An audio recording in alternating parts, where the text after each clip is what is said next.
আমি প্রথম থেকেই শুরু করছি এখানে তেলাপিয়া চাষ বাণিজ্যিকভাবে, এখনো রানিং আছে। আমি ইদানিং আবার ৪৫,০০০ তেলাপিয়া ছাড়ছি নতুন করে। হ্যাঁ, ধরে রাখছি এটা, এবং এটা লাভজনক। যদি কোনো মৎস্য চাষী নিয়মিতভাবে বা মানে নার্সিংটা যদি সঠিকভাবে করতে পারে, আমাদের এই এলাকার জন্য বাংলা মাছ এবং তেলাপিয়া মানে সবচেয়ে উপযোগী। হ্যাঁ, আলহামদুলিল্লাহ আমাদের চাহিদাও আছে। কেজি এদিকে ঠিক না, ১৫০, ৬০, ৭০, ৮০ টাকা পর্যন্ত যায়। আমদানির উপর মানে আপনার নির্ভর করে।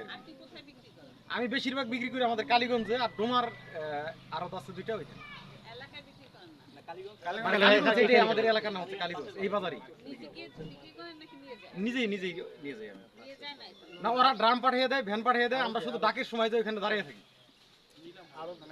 আরো নিলামে ডাক হয় না, সমস্যা হয় না।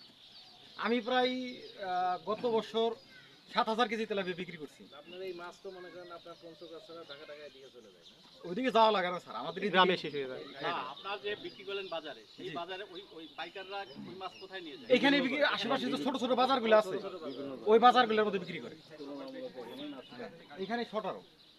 আচ্ছা, তেলাপিয়া আর কি চাষ করেন? আর কি চাষ করেন এর মধ্যে? তেলাপিয়া কম যানবাহনের কারণে আমরা এই মাছটা বাইরে নিতে পারি না।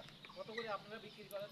এখানে ১৫০ টাকা। আপনারা বিক্রি করেন ১৫০ টাকা? জি, এবং বাইরে এটা ২০০ টাকা পর্যন্ত চলে আসে। সেক্ষেত্রে আমাদের যদি একটু আমাদের এখানে একটু যানবাহনের ব্যবস্থা করে দিলে সেক্ষেত্রে আমরা একটু লাভবান হতাম আর কি। এবং পাশাপাশি আমাদের প্রদর্শনী প্লটটা যদি আর একটু বাড়িয়ে দেওয়া যায়, আপনাদের কাছে আমরা আশা করতেছি আমাদের প্রদর্শনী প্লটটা আর একটু বাড়িয়ে দেওয়ার জন্য। পাশাপাশি আমরা চাচ্ছিলাম যে ব্যাংক থেকে যেন আমরা স্বল্প সুদে একটু ঋণ পেতে পারি আপনাদের মাধ্যমে, সেই ব্যবস্থাটা আমাদের জন্য করবেন। আমরা যে জন্য আমাদের একটু ঋণের ব্যবস্থা করে দিবেন। না, দিচ্ছে না এখান থেকে কোনো ব্যাংক থেকে।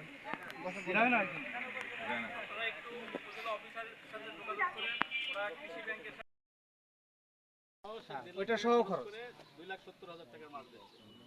১,২০,০০০ টাকা আর মাছ নিয়ে আসবো আমি। হ্যাঁ,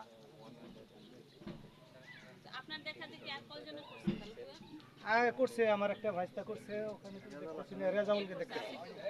রেজাউল কো খারাপ।